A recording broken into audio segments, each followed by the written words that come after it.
So about 1 million amputations occur per year. 97% of these individuals are lower limb amputees.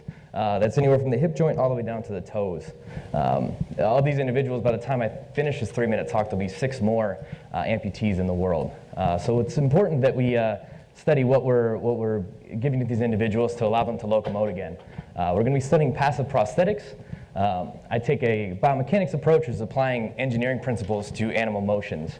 So we do a 3D motion capture system, which is called kinematics, and also, more importantly, is the force or the kinetics that are going on with the foot in contact with the ground.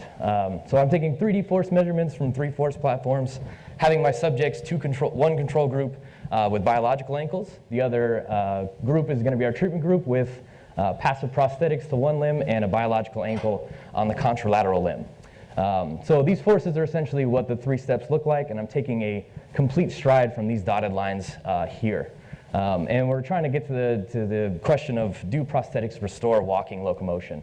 So looking at the data here, we have our control groups being those circled red circles, and then our amputees, the persons with amputations, being the upside down triangles. So we're seeing here at the slow speeds, the slowest speed condition, not too much of a difference between the mechanical efficiency of this gait.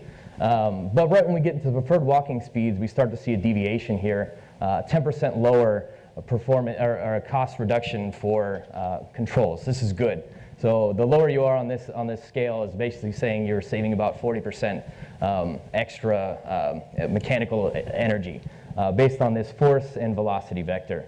So we're measuring these angles, and that's essentially telling us how efficient that gait is from a mechanical standpoint.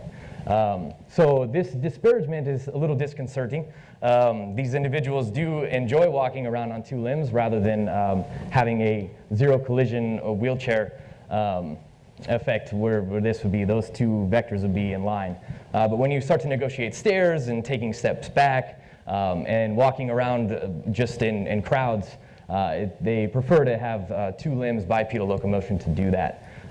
So we propose that perhaps we'll do the same analysis on a robotic foot ankle prosthesis.